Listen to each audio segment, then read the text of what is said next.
आज 17 जून सोमवार. सगळ्यांना शुभेच्छा, नमस्कार. वसुदेव सुतं देवं कंसचाणूरमर्दनं देवकी परमानन्दं कृष्णं वन्दे जगद्गुरुं. कृष्णाय वासुदेवाय हरये परमात्मने प्रणतः क्लेशनाशाय गोविंदाय नमो नमः.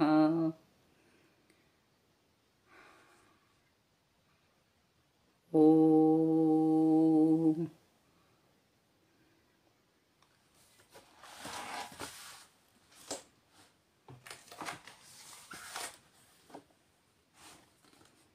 ब्रह्मानन्दं परमसुखदं केवलं ज्ञानमूर्तिं द्वन्द्वातीतं त्रिगुणरहितं तत्त्वमस्यादिलक्ष्यम् एकं नित्यं विमलमचलं सर्वधी साक्षिभूतं द्वन्द्वातीतं दृशं तत्त्वमस्यादिलक्ष्यं यं ब्रह्मा वरुणेन्द्ररुद्रमरुतस्तुन्वन्ति दिव्यैस्तवैर्वेदैः साङ्गपदक्रमोपनिषदैर्गायन्ति यं सामगाः ध्यानावस्थिततद्गतेन मनसा पश्यन्ति यं योगिनो यस्यान्तन्न विदुःसुरासुरगणा देवाय तस्मै नमः.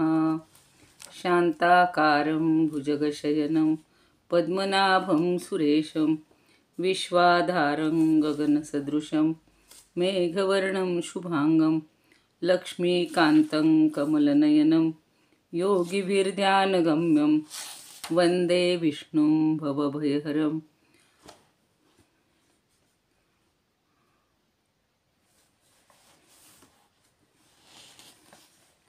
वन्दे विष्णुं भवभयहरं सर्वलोकैकनाथं यं ब्रह्म. झालं. जय श्रीकृष्ण. सर्व श्रोत्यांना आणि भगवद्गीता भक्तांना सादर वंदन. आज आपण 18व्या अध्यायातील 36व्या श्लोकापासून घेऊया. 36वा श्लोक झालेला आहे त्या दिवशी की 3 प्रकारचं सुख आहे. सुखम त्विदानीं त्रिविधं शृणु मे भरतर्षभ अभ्यासाद्रमते यत्र दुःखांतंच निगच्छति. म्हणजे 3 प्रकारचं जे सुख आहे, जो जीव या 3 प्रकारच्या सुखाचा उपभोग घेतो आणि त्यामुळं त्याच्या दुःखाचा अंत होतो. आणि ते 3 प्रकारचं सुख आता आपण ऐकणार आहोत. यत्तदग्रे विषमिव परिणामे मृतोपमं तत्सुखं सात्विकं प्रोक्तम आत्मबुद्धिप्रसादजम. आता अगदी सात्विक सुखाचं छान वर्णन केलेलं आहे. परवा आपण पाहत होतो की सगळं सत्वगुण हा कसा सगळीकडे चांगला असतो आणि राजसगुण हा मीपणा, अहमपणा, स्वतःसाठी स्वार्थी अशा बुद्धीचा असतो आणि तमोगुण हा निकृष्ट असतो. आता सुखसुद्धा कसं आहे, या वर्णनातून आपल्याला असं वाटेल की यत तद अग्रे. यत म्हणजे जे, तत म्हणजे ते आणि अग्रे म्हणजे प्रारंभी. जे सुख प्रारंभी कसं असतं, विषमिव. तुम्ही म्हणाल पहिल्यांदाच विषाचं वर्णन केले आणि हे सुख कसं काय सात्विक, त्याचं आपण विवेचन नंतर बघूया. विषम इव, विषम म्हणजे विषासारखे, इव म्हणजे सारखे. म्हणजे जे सुख सुरुवातीला विषाप्रमाणे वाटतं, पण पुढचा महत्त्वाचा आहे. परिणामे अमृतोपमम संधी आहे बघा तिथे. विषम इव हा एक संधी आहे, यत्तद अग्रे हा एक संधी आहे आणि परिणामे अमृतोपमम. परिणामे म्हणजे शेवटी, आणि शेवटी मात्र जे अमृतासारखं आहे, चिरंतन सुख देणारं आहे. सुरुवातीला ते विषासारखं म्हणजे कडवट वाटेल, नकोसं वाटेल, पण त्याचा परिणाम जो आहे, शेवट जो आहे, तो शेवट अत्यंत गोड अमृतासारखा आहे. तत् सुखम सात्विकम प्रोक्तम हा महत्त्वाचा भाग आहे. तत् म्हणजे ते, सुखम म्हणजे सुख, सात्विकम म्हणजे सात्विक आणि प्रोक्तम म्हणजे सांगितलं आहे. त्या सुखाला सात्विक सुख म्हणतात किंवा त्या सुखाला सात्विक सुख म्हटलं आहे. शिवाय ते कसं आहे, अजून एक त्याचे वैशिष्ट्य सांगितलंय. प्रोक्तम इथला संधी बघा, आत्मबुद्धी प्रसादजम. आत्मबुद्धी म्हणजे आत्म्यामध्ये आणि बुद्धी म्हणजे बुद्धीच्या. जे आत्म्यामध्ये आणि बुद्धीमध्ये प्रसादजम, बुद्धीच्या प्रसन्नतेतून उत्पन्न झालेलं आहे. म्हणजे आत्मा आणि बुद्धीच्या प्रसन्नतेतून जे निर्माण झालेलं आहे असं जे सुख आहे त्याला सात्विक सुख म्हणतात. म्हणजे जे प्रारंभी विषासमान जाणवतं, पण जे शेवटी अमृततुल्य असतं आणि जे मनुष्याच्या ठिकाणी आपल्या स्वरूप साक्षात्काराचे, आत्मबुद्धी, आपलं जे स्वरूप आहे ते जागृत करणारं असं आहे आणि त्या सुखाला सात्विक सुख असं म्हणतात. आता आपण 18व्या अध्यायाकडे आलेले आहोत. त्याच्या सगळ्या काय म्हणूया मोक्षप्राप्तीच्या दृष्टीनं आपली ही वाटचाल होतीये आणि म्हणून आपल्याला त्या मार्गावर जायचे. तर आत्मसुख मिळवणं, आत्मप्राप्ती करून घेणं हे आपलं उद्दिष्ट आहे. त्या मोक्षप्राप्ती करून घेणं हे आपलं उद्दिष्ट आहे आणि त्या दृष्टीनं वाटचाल चाललेली आहे. मग आपल्याला सामान्य सुख किंवा तात्पुरतं सुख नको आहे, तर आपल्याला याला परमनंट म्हणू आपण, शाश्वत सुखाची आपल्याला ओढ आहे. आणि म्हणून असं सुख मिळवायचं की ज्याच्यातून आपल्याला कायमची शांती किंवा कायमचं सुख मिळेल. तात्पुरतं सुख आपल्याला नको आहे. म्हणून आता या सात्विक सुखाची व्याख्या करताना अशी आपल्याला सांगितलेली आहे की जे तात्पुरतं नाही पण कायमचं आनंददायक आहे आणि सुख देणार आहे ते सुख सात्विक होय.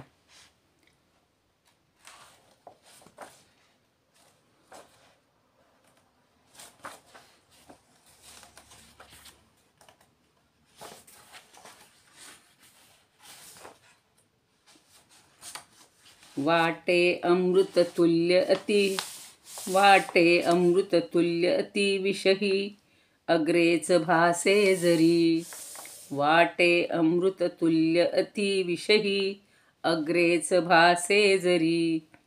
ते हे बुद्धी निजी प्रसादज सुखा सात्विकही बोलती. ते हे बुद्धी निजी प्रसादज सुखा सात्विकही बोलती. आधी जे सांगितलंय की जे अमृततुल्य वाटते शेवटी, पण ते अग्रे म्हणजे सुरुवातीला विषासारखं जरी भासलं, विषाप्रमाणे दुःखकारक वाटलं, तरीसुद्धा ते शेवटी आपल्या ज्ञानावस्थेत आत्मज्ञान मिळाल्यानंतर, प्रचिती आल्यानंतर जे अमृतासारखं होणार आहे, अमृततुल्य आल्हाददायक वाटतं आणि ते आपल्या बुद्धीच्या प्रसन्नतेतून उत्पन्न झालेलं असतं. बाह्य सुखावर ते अवलंबून नाही आहे. बाह्य विषयांच्या संयोगापासून हे सुख मिळत नाही. तर आपल्या बुद्धीची प्रसन्नता बघा, आपण कधी कधी म्हणतो आज मला इतकं छान वाटते ना, प्रसन्न वाटते.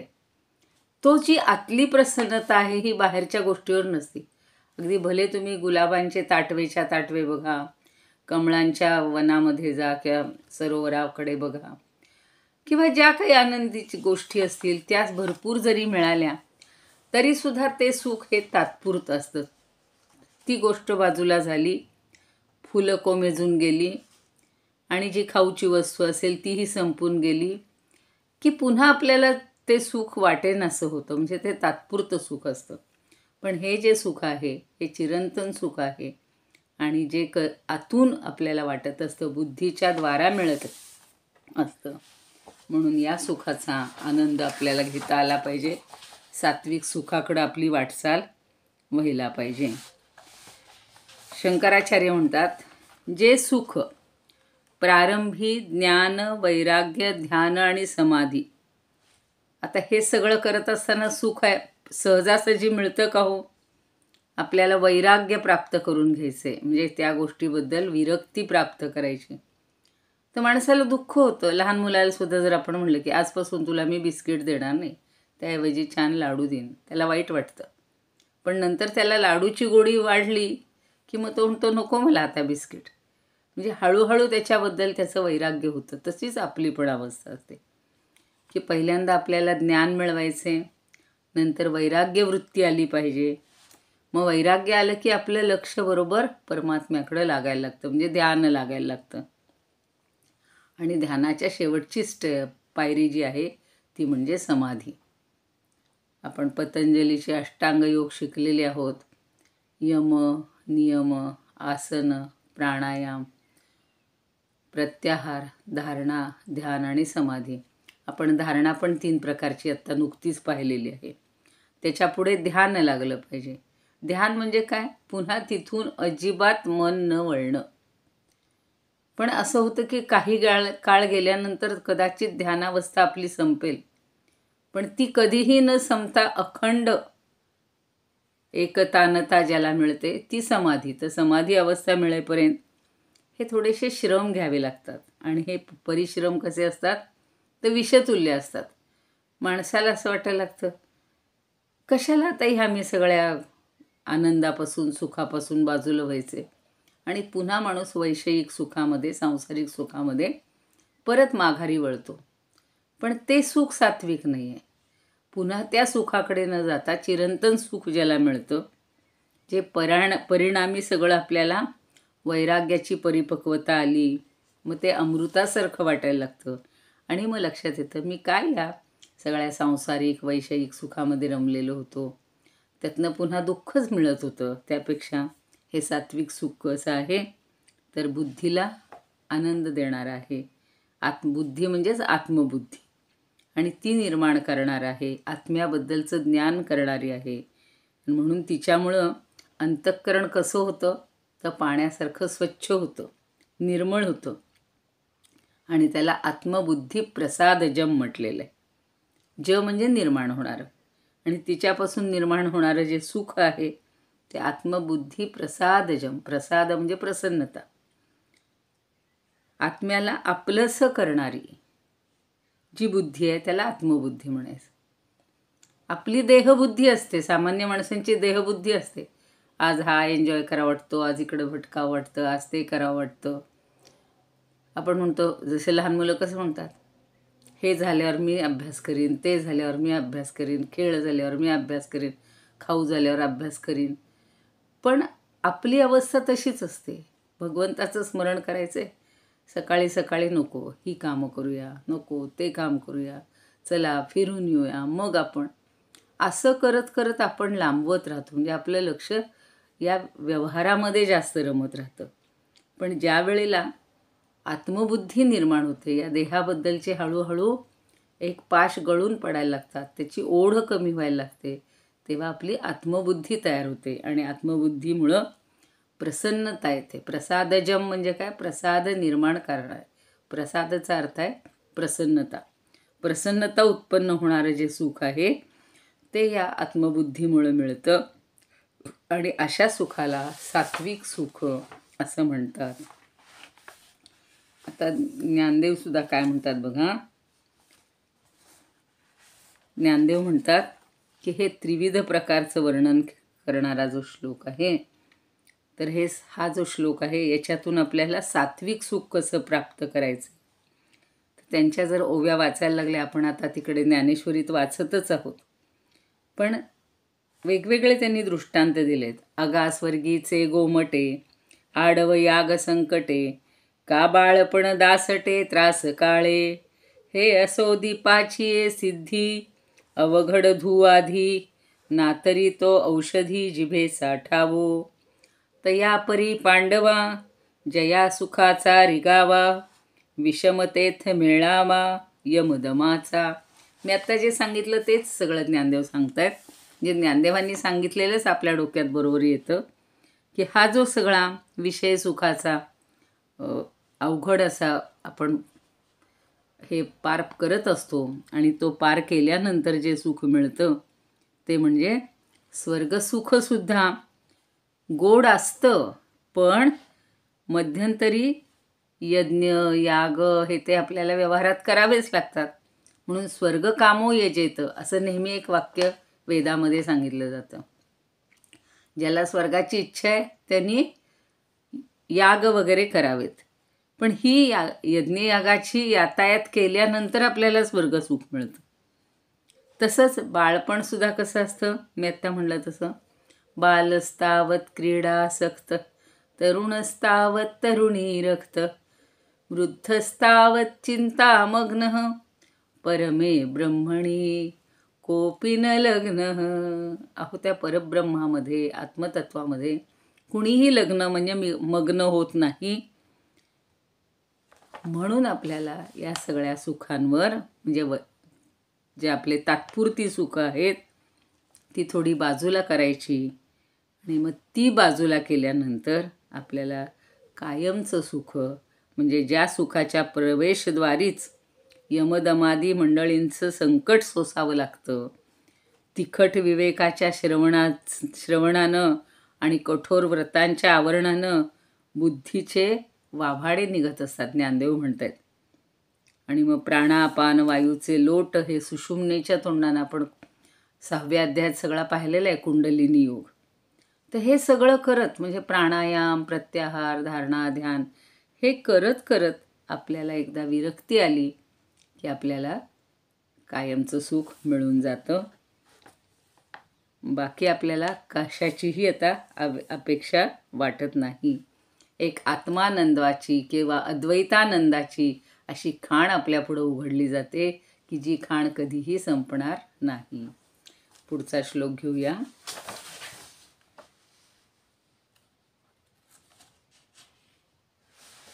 आता राजस सुख पाहिजे आपल्याला.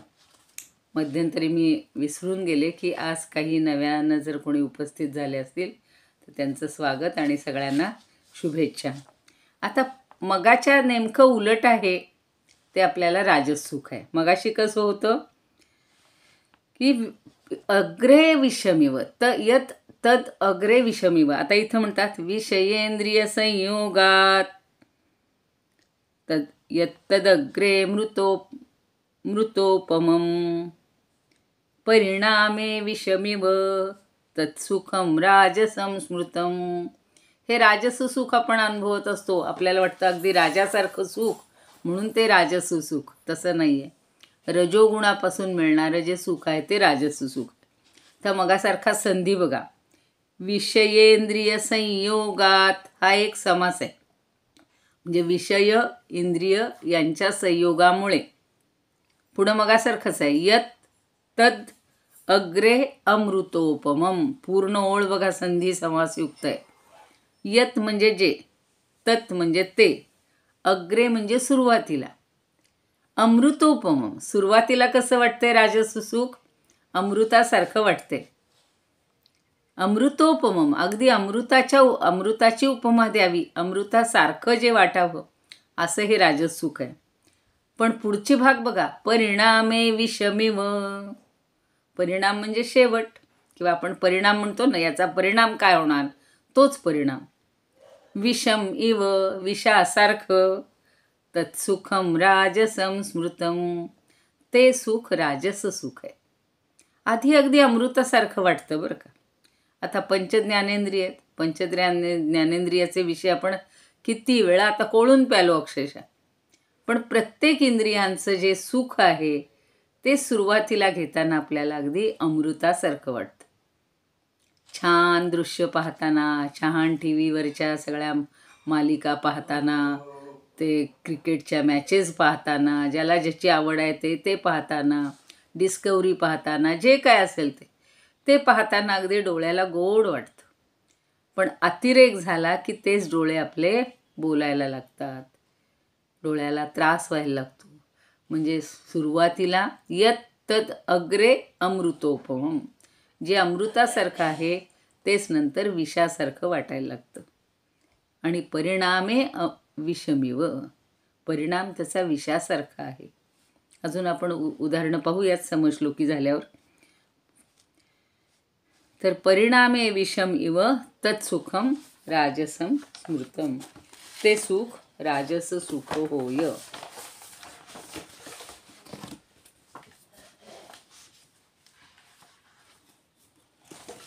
याचे समश्लोकी बघू. विनोबाजी म्हणतात, आरंभी आरंभी जोडले वाटे, आरंभी गोड जे वाटे, अंती वाटे विषासम, आले विषय संयोगे, झाले विषय संयोगे, इंद्रिया सुख राजस. जे इंद्रियांना सुखकारक वाटते ते राजस आहे, पण सुरुवातीला ते अमृतासारखं असलं तरी शेवटी विषासमान आहे. वामन पंडित म्हणतात, विषयेंद्रिय संयोगे आरंभी अमृतोपम, शेवटी जे विषातुल्य सुख ते जाण राजस. ते सुख राजस जाण असं म्हटलेलं आहे.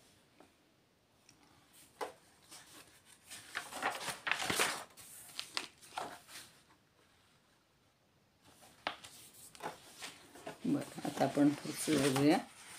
थोड्या प्रिंटआउट त्या खराब आल्यामुळं वाचणं जरा अवघड झालं.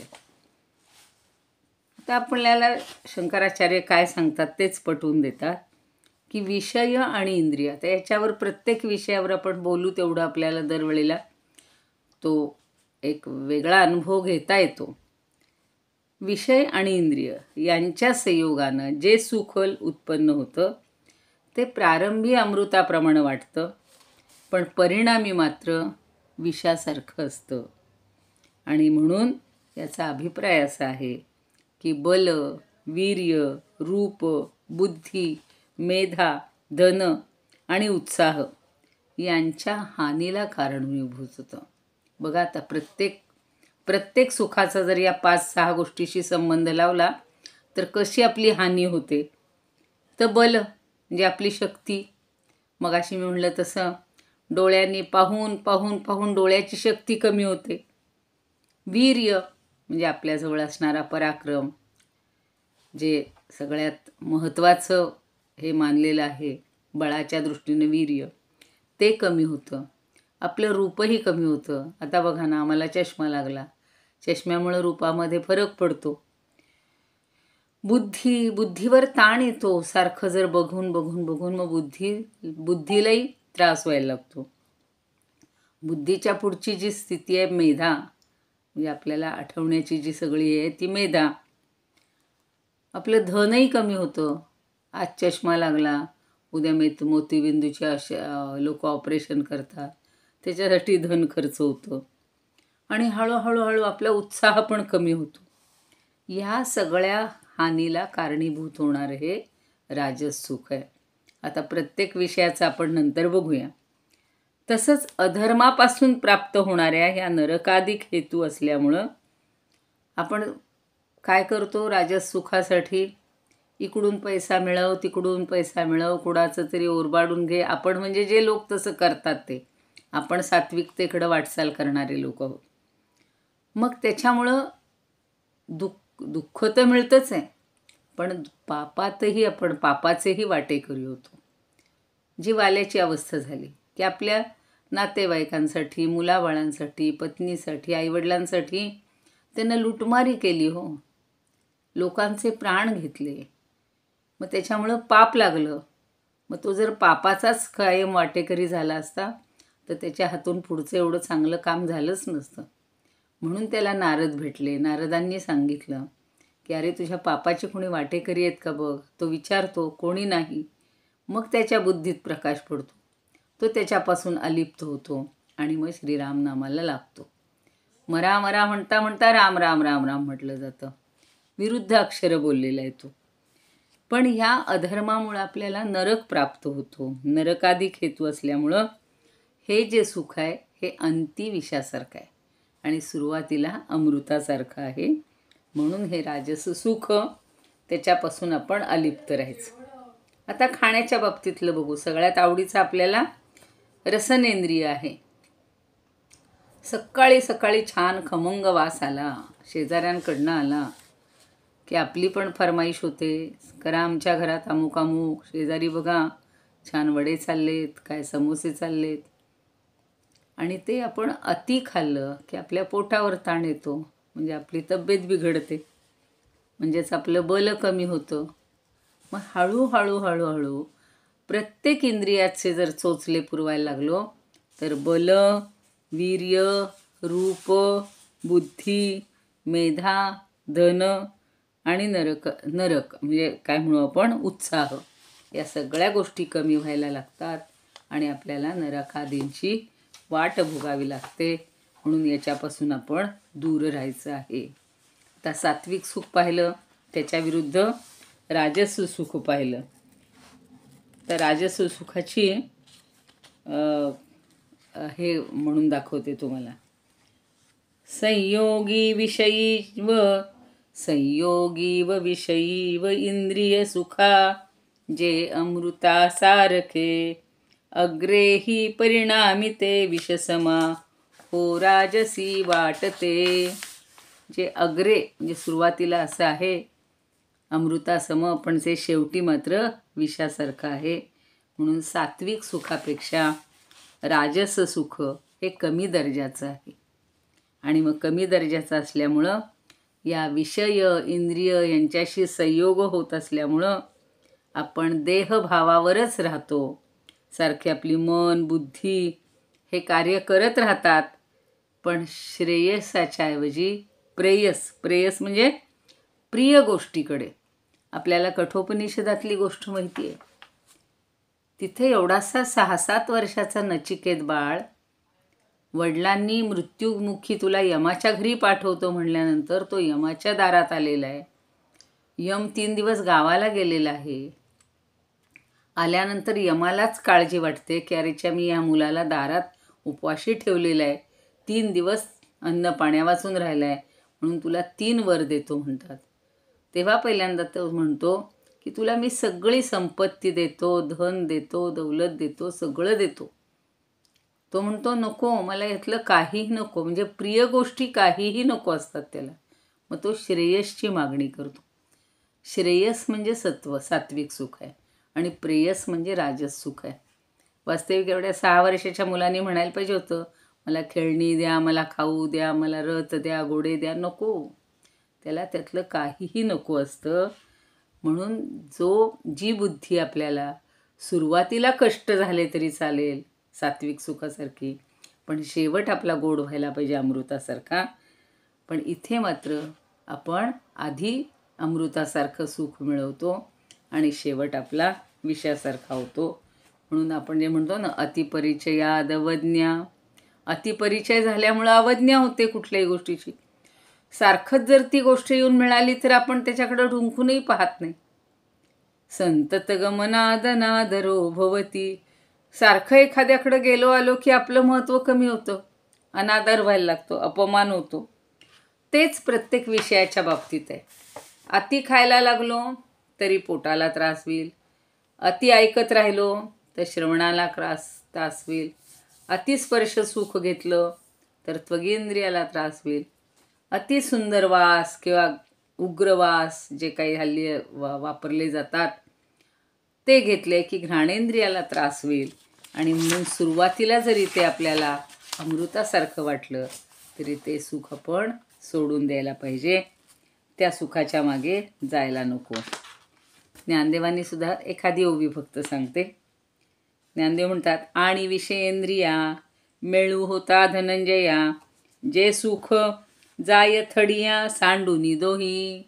हे दोन्ही सोडून जी थडीला म्हणजे शेवटच्या टोकाला जातं. सवचोराचे मैत्र, हाट भेटीचे कलत्र, कालागवियाचे विचित्र विनोद घे. आता हे सुख कसं आहे तर परिणामी आत्ता सांगितलं तसं घातक आहे. विषय इंद्रियांच्या संयोगाच्या द्वारे ते सुख जीवाला पुष्ट करतं, पण पोसलेला हंस खडकावर आपटावा त्याप्रमाणे त्या जीवाची सुखाची सर्व संपत्ती ही आटून जाते आणि प्राणाचाही नाश होतो. त्यापेक्षा प्राण जपणं हे महत्त्वाचं आहे आणि पुण्याचं द्रव्य कधीही संपून जात नाही. म्हणून पूर्वी जे सुख भोगलं ते जरी आपल्याला विषासारखं वाटलं आणि शेवटी मात्र ते जर अमृतासारखं वाटलं तर आपण ते सुख मिळवण्याचा प्रयत्न करूया. आता शेवटचं आहे तामस सुख. सुरुवात फक्त होईल, थोडंसं राहिलं तर उद्या करू त्याची पूर्ण. आता ह्याचं तर कसं आहे बघा, तामस सुख तर एका टोकाचंच आहे. यदग्रे चानुबंधे च सुखम मोहनमात्मनः निद्रालस्य प्रमादोत्थं तत्तामसमुदारुतम. बघा आता हे काय आहे, यत अग्रे, अग्रे म्हणजे सुरुवातीला, आणि च अनुबंधे. च अनुबंध म्हणजे पुन्हा परिणाम. परिणाम तिथं परिणाम शब्द वापरला नाही, म्हणजे शेवट, जे क्रमाक्रमाने येणारा परिणाम ते कसं आहे, सुखम मोहनम. मोहनम म्हणजे मूढ करणारं. निद्रा, आलस्य आणि प्रमाद या सगळ्यातून निर्माण होणारं. म्हणून पुढं सांगितले बघा, निद्रा आलस्य प्रमादोत्थन. निद्रा, आलस्य, प्रमाद याच्यातून उत्तम म्हणजे निर्माण होणारं, उत्पन्न होणारं. तत्तामसम उदारुतम. ते जे सुख आहे ते तामस सुख आहे असं म्हणतात. आरंभी परिणामी जे सुख असे मूढा करी आत्मना. आरंभी परिणामी जे सुख असे मूढा करी आत्मना. निद्रा आळस भूल यातूनही जे हो बोलती तामसा. म्हणजे आरंभी जे आणि परिणामी सुद्धा सुख वाटणारं, पण ते कुणाला, मूढाला. जो मूढ झालेला आहे, जो अज्ञानी आहे, ज्याला यातला फरक कळत नाही ते, आणि तो कशातच रमून जातो, निद्रा, आलस्य आणि प्रमाद. प्रमाद म्हणजे सतत सतत होणारे आपल्या हातून चुका. तर ह्या 3 मुळं निर्माण होणारं, निद्रा, आळस्य आणि भूल म्हणा किंवा प्रमाद, याच्यातून निर्माण होणारं जे सुख आहे त्याला तामस सुख असं म्हटलं जातं. म्हणून आपण त्या सुखाच्या मागे लागायचं नाही. तर राजस सुख होतं बरं का. मग अशी सुखाचे काही सांगता आले नाही, ते थोडेसे सांगते. तुकाराम म्हणतात, विषय इंद्रिया मिळणी होती सुखा बोळगणी. येथे हरिखा लोळणी घालू वाटे सर्वदा. मग काय ते अमृत शिळे म्हणून विटे चित्त. आता शेवटी अहित मैथुन जेवी शुनींचे. शुनी म्हणजे कुत्रा. कुत्र्यांचं जसं मैथून असतं तसे हे राजस सुख आहे. कर्जावरी लग्नारंभू व्याघ्र सौजन्याचा लाभू. व्याघ्र सौजन्याचा लाभू पुढे विघ्नाचा प्रारंभू. धेनू पावे शेवटी. धनधणी चोर होती परिरक्षक तोडीती. तुकयाचे न लगे मती सुख ते राजस. एखाद्या वाघाशी आपण मैत्री केल्यासारखं सुख आहे बरं काय. सुरुवातीला कदाचित तो आपल्या अगदी, ती पण एक गोष्ट आहे ती उद्या सांगेन नाही तर, की तो एक वाघ असतो आणि हातात सोन्याचं कंकण घेऊन एका सरोवरामध्ये उभा असतो आणि तो म्हणतो की या म्हणे, मी तुमच्यासाठी मी दान करायला आता तत्पर झालेलं आहे, तर माझ्या हातातून एवढं सोन्याचं कंकण घ्या. लोक म्हणतात, नाही नाही बाबा, तुझ्यावर काय भरोसा नाही, काही काळजी करू नका, मी मुळीच तुम्हाला खाणार नाही, असं म्हणून तो प्रत्येक पांथस्थाला वाटसरूला फसवायचा आणि त्यांचा जीव घ्यायचा. अगदी म्हणून अतिलोभ हा न कर्तव्य हा, किंवा अतिविश्वासो न कर्तव्य, अशी ती गोष्ट आहे. कधी कुणावर विश्वास ठेवू नये. तसं वाघाची मैत्री केल्यासारखं आहे हे राजस सुख. छान सांगितलेलं आहे तुकारामांनी. किंवा बाकीचे म्हणतात, विषयादी व इंद्रियांचा प्रारंभ वाटे अमृतासारखा. राजस सुख ते जाण परिणामच विषासारखा. कदाचित वेळ होईल, बघूया. तामसचा पण उद्या व्यवस्थित बघूया. सकलेंद्रिये स्वतःच्या विषयी. भारती म्हणून म्हणतायत, रमता सुधामयच गमते. सुख परिणामी परिते विषसम कटू दुःख देत राजसते. विषासारखं कटू आणि दुःख देणारं असं जे आहे ते राजस आहे. आपण तामसचा उद्या विचार करूया. योगेशं सच्चिदानंदं वासुदेवं रजप्रियं धर्मसंस्थापकं वीरं कृष्णं वन्दे जगद्गुरुं. कृष्णाय वासुदेवाय हरये परमात्मने प्रणतः क्लेशनाशाय गोविंदाय नमो नमः. ओम पूर्णमदः पूर्णमिदं पूर्णात् पूर्णमुदच्यते पूर्णस्य पूर्णमादाय पूर्णमेवावशिष्यते. ओम शांती शांती शांती.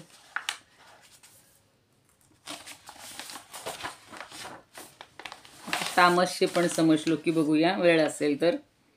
निद्रा आळस दुर्लक्ष यांनी आत्म्यास घेरुनी.